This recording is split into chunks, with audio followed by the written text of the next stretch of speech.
Hello guys, আমি Deep and welcome back to my channel Deep exclusive. So এখন আমি এই ভিডিওর মধ্যে কথা বলবো কালকি AD2898 গতকাল যে ট্রেলারটা ড্রপ করা হয়েছে, অর্থাৎ ফাইনাল ট্রেলার রিলিজের আগে, সেটাকে নিয়ে কিন্তু আমি এই ভিডিওর মধ্যে কথা বলবো। তো বিষয়টা দেখো, কালকির এখন অবধি কিন্তু মোটামুটি দুটো ট্রেলার কিন্তু ড্রপ করা হয়েছে। একটা কিন্তু এসছে গতকাল এবং আরেকটা কিন্তু বেশ কয়েকদিন আগে কিন্তু এসেছিলো, এবং সেই ট্রেলারটা ভালো হয়েছিল, বাট অনেকটা কিন্তু ইম্প্যাক্টফুল হয়নি সাধারণ দর্শকের কাছে। বাট এই ট্রেলারটা অনেকের কিন্তু ভাল লাগবে, আমারও কিন্তু ভাল লেগেছে, বাট কিছু কিছু জায়গায় আমার মনে হয় যে একটুখানি খামতি রয়েছে।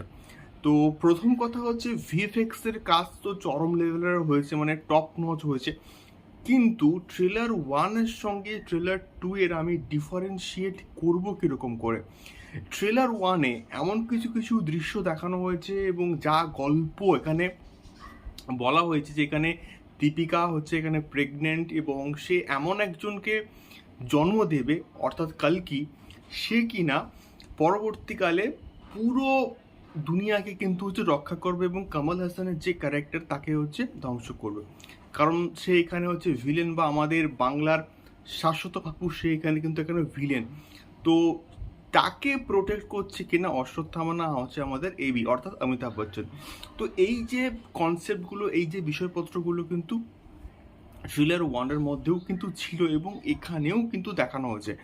এখানে কি কি জিনিস অ্যাড অন করা হয়েছে, যে কিছু কিছু অ্যাকশন দৃশ্য যেটা ট্রেলার ওয়ানের মধ্যেও কিন্তু ছিল এবং যেটা ট্রেলার টু এর মধ্যেও কিন্তু আছে, বাট এক্সটেনশন কিন্তু করা হয়েছে। বাট বিভিন্ন অ্যাঙ্গেল থেকে অ্যাকশন দৃশ্যগুলোকে কিন্তু দেখানো হয়েছে, যেগুলো অবশ্যই ইমপ্রেসিভ, অবশ্যই বেশ ভালো লাগছে। এবং এখানে অ্যাকশনের উপরে অনেকটা কিন্তু বেশি ফোকাস করা হয়েছে, যার ফলে ট্রেলারটাকে দেখতে কিন্তু বেশ ভালো লাগছে। এবং প্রথমে তো আমি বললাম যে এটাই একটা একমাত্র নেগেটিভ পয়েন্ট, যে আমি ট্রেলার ওয়ান এবং ট্রেলার টুকে ডিফারেন্সিয়েট করবো কীরকম করে।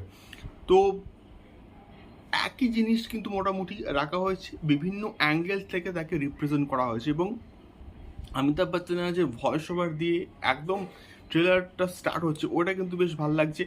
এবং প্রভাসকে এখানে স্পেস দেওয়া হয়েছে, কিন্তু প্রভাসকে যতটা স্পেস দেওয়া দরকার ছিল তার থেকে মনে হয় আরেকটু বেশি স্পেস দেওয়ার কিন্তু দরকার ছিল, অনেকটা কম স্পেস কিন্তু পেয়েছে। এবং একদম অমিতাভ বচ্চন এবং প্রভাসের মধ্যেকার যে ফাইট সিকোয়েন্সটা, ওখানে একটু এক্সটেন্স মানে একটুখানি বাড়িয়ে দেখানো হয়েছে, ওটা বেশ ভালো লাগছে, যেটা ট্রেলার ওয়ানের মধ্যে কিন্তু ছিল না। এবং তারপরে ওই যে বুজ্জির উপরে মধ্য দিয়ে যেভাবে ট্রেলারটাকে শেষ করা হচ্ছে, ওই পোর্শনটা কিন্তু বেশ ভালো। ব্যাকগ্রাউন্ড স্কোরের কাজ কিন্তু এখানে অবশ্যই বেশ ভালো লাগছে। এবং তার সঙ্গে সঙ্গে এখানে কমল হাসানের কিন্তু একটা লুক রিভিল করা হয়েছে আরও একটা, এবং ট্রেলার ওয়ানে কিন্তু কমল হাসানের সেই লেভেলের লুক কিন্তু আমরা দেখতে পাই, একটা সাইড ভিউ কিন্তু ছিল, বাট এখানে ফেস টু ফেস একটা কিন্তু কমল হাসানের কিন্তু লুক রিভিল করা হয়েছে, যেটা দেখতে সত্যি বলতে ব্যাপক লাগছে, দুর্দান্ত কিন্তু লাগছে। এবং যেটাকে না বলে নয়, আমি বারবার বলছি যে ভিএফএক্সের কাজ যতটা গ্র্যান্ডারে এটাকে ডিজাইন করা হয়েছে, সেটা দেখতে কিন্তু বেশ ভালো লাগছে। তো সব মিলিয়ে এই ট্রেলারটা বেশ কিন্তু ইম্প্যাক্টফুল হয়েছে। তোমাদেরকে ফিডব্যাক অবশ্যই অবশ্যই জানিয়ে কমেন্ট করে, দেখা হচ্ছে পরবর্তী ভিডিওতে। টাটা।